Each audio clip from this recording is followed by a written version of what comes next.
Hello everyone and welcome back to the video. Today we're taking a look at all the redstone block and redstone item that add to Minecraft. They are fairly simple to understand and explain, so that's why the video is so short. Our number one on the list is redstone contact. It's very simple. If two of them are facing each other, both will output a redstone signal of 15. Obviously, when they're not facing each other, the redstone output is shut down. Its primary usage on create is to simply know where your contraption is. As you can see, when on contraption, the block don't need to be directly facing it. As long as they're almost touching, the redstone signal will be activated. So here's a very simple example of how you can use it. Here I have a gantry cabbage taking crops, in this case potato. When the redstone contact meet each other, they will send a redstone signal that will activate this power toggle latch that will then toggle the gear shift to make the gantry carriage go back and forth. Now don't worry, we'll talk about all of these items a bit later in the video. Our second block is called the smart observer. Look at him. He's all happy. So now you think that because he has observer in his name, he works just like a Minecraft observer, but when a modification is made on the block in front of him, nothing happened. However, if you set the filter on top, when the block that you've placed on the filter is placed in front of him, he will light. So instead of sending a redstone signal when the block in front of him change, he will send a redstone signal when the block in front of it corresponding to the one on his filter. You can also detect if items are placed inside the inventory in front of him. So if I give redstone as a filter and place redstone on the depot, it will give a redstone signal. And this also works with chest and mostly any inventory system. Of course, because this top side is a filter, you can place a filter in instead of a simple item. Now if we get here, as you can see, I have a full growth tree and I have a filter for logs. So what happens if I destroy the entirety of the tree? So now that the tree is destroyed, if you plant a sapling on it, the smart observer will wait until the sapling has grown up into a tree to send a redstone signal. Then you can use a mechanical saw that will come to chop down the tree and another deployer that will plant back the sapling. Obviously this won't work because this is in the way of the tree, I think. Let's see if the tree fertilizer from Create can handle this. Oh. Did it just delete my deployer? Okay, but now I want to know. Can it destroy mostly anything?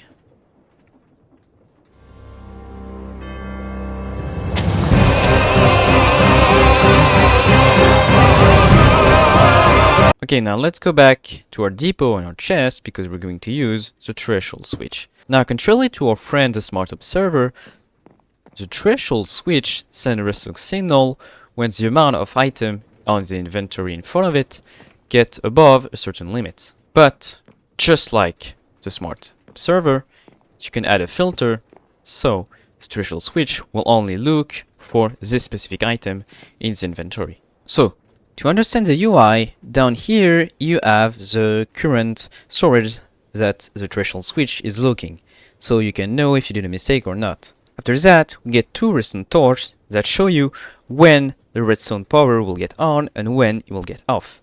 In this case, it will go on when I go above 128 items, and it will go off when I go below 64 items. So here I have a very simple threshold switch. The redstone goes off when I have 0 item, and the redstone goes on when I have 64 or more. So now if I place a redstone on the depot, nothing happened. And as you can see, we also have a nice little redstone fill bar right here that shows the percentage of how much the inventory is filled up. So now there is only one item, so it will only show at minimum 10%. Now if I get an entire stack, the redstone goes on and the lamp too. But as you can see, the little bar on the side is not filled up. That's simply because the depot can have more items. In reality, it has 9 slots that you can only access when you're using a deployer to craft item. If you go on the chest side, which is going to be a little easier, if I give redstone dust on the filter, I can now place redstone inside. And as you can see, the chest is 100% full, and the redstone fill-up bar is also full. So the first thing you need to know is that instead of powering up when you arrive at a certain amount of item and instantly powering off when you go below, you will power up right here at 128 item, but you will only power down once you get below 64. So as you can see on the chest, I have currently 1728 item. So if I set this one to the max, and I take redstone out, it's still on. However, if I take the redstone out until there is 1 stack or less, the redstone goes off. So since I have the redstone filter on, if I fill up the entirety of the chest with iron, the threshold switch don't care. But the second I take the filter out, it suddenly take in account every single item in the inventory and understand that it's filled up.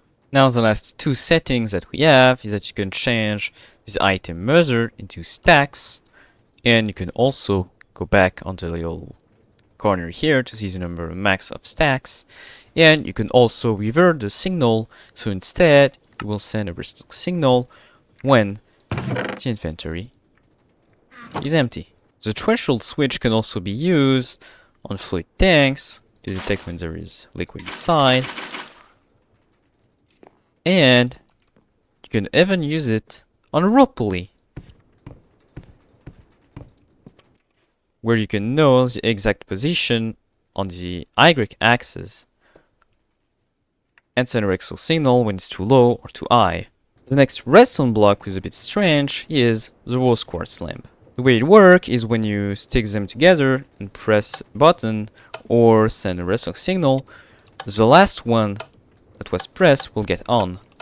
You can also use the redstone comparator to know the exact distance to the nearest on rose quartz lamp. When it's right next to it, it will send a redstone signal of 15.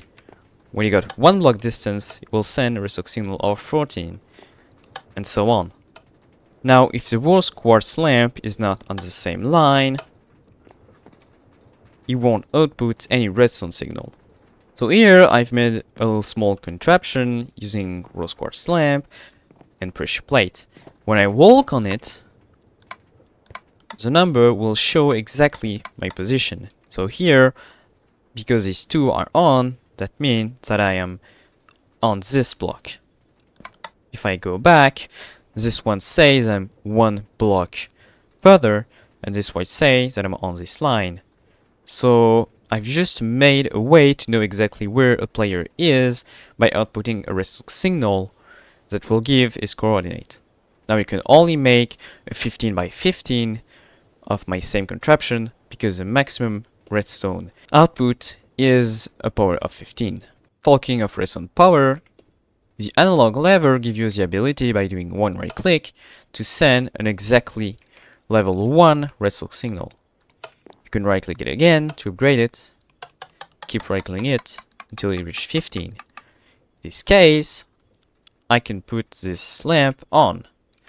However, if I press Ctrl and right click, I decrease the redstone power. So now it's only on 4T and is not able to reach the lamp. So now here is the best item of this episode. This is the redstone link. If you want to send a redstone signal somewhere else without having to have a bunch of redstone going around, you can just teleport the signal. So the way you do it is place a first redstone link where you want the power to come in, and place a second redstone link where you want to receive. Then you need to give them the same channel, in this case frequency 1 and frequency 2. So I'm just going to give the frequency, and you can simply do this by right clicking with any item. You can take it away by right clicking with an empty end. So now that they're both connected, you need to set up the receive in receive mode. So all you need to do is right click it using a wrench, and you need to see this little white circle appearing. So now when I press the button, because these guys are on the same channel, the power will be transmitted. Now you've probably seen this structure since the start of the video, and it's just to show you how broken the redstone link are in Create. So what I've made is a structure that can move this little platform right here in 3 dimensions. So if I go right here and make it go down, so now if I sit right here, I can control where I want to go.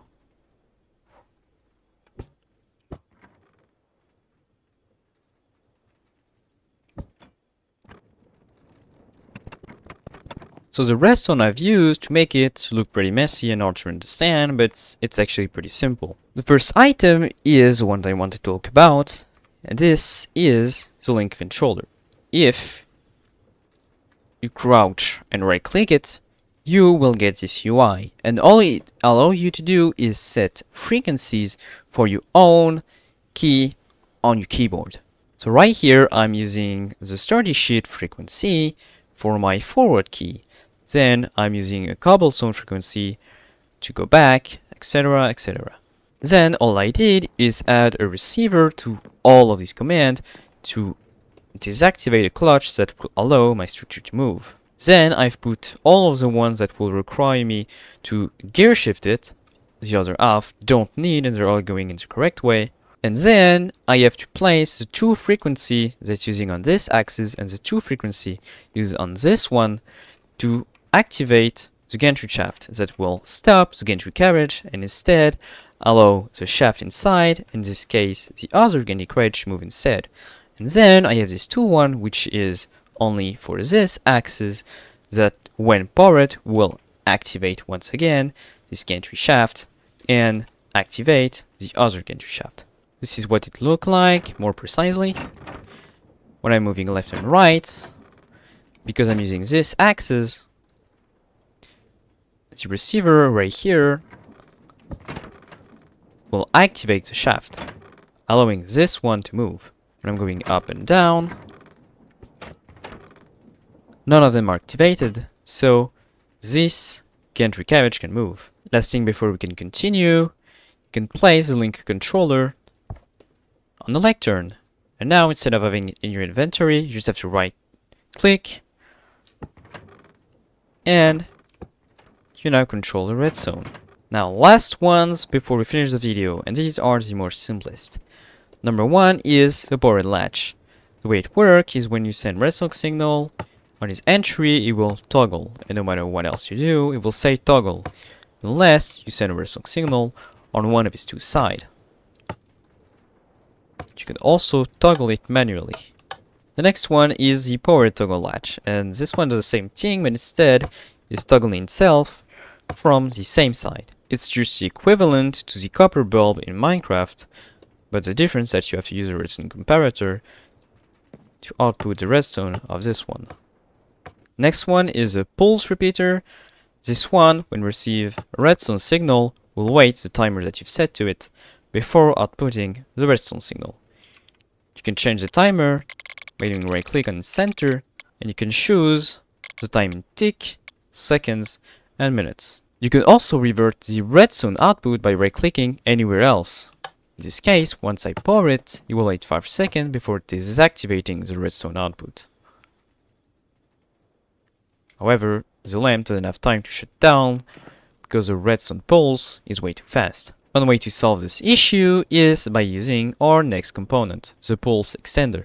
This one takes a redstone pulse and extend it to the timer you ask him to extend.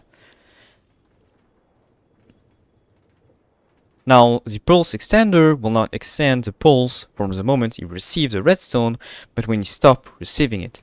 As you can see, if I activate it, the red will only start to fade away once the input is off. So just like I said, we can solve the issue with the pulse repeater by destroying it and placing a pulse extender instead. Now we also want to revert both of them. There you go. And now, if we extend the pulse to a bit longer and press our button,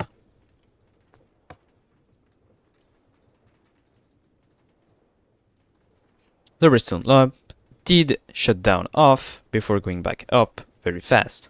And our last one is the pulse timer, which in my opinion is the most useful of all of them. And all it does is send a redstone pulse every certain amount of time. You can once again revert the way the redstone goes But because the pulse is so fast, redstone lamp won't go off. Once again, we can solve this by instead placing a pulse extender and revert it.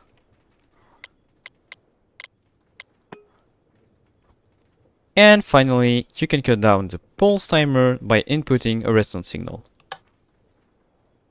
Now I do have one last item before this video ends. It's a placard. The way it works is normally just like an item frame. You can place item inside and it will show up. However, they got a certain use that if you right click with the correct item, it will make a little sound and output a redstone signal. I didn't really have any usage to this, but since it's an item in Create that can create redstone, that's why I've decided to add it in the video. Well everyone, that's already the end of this short video on all of the Create redstone component. So thanks for watching, and I hope I can see you next time. Goodbye.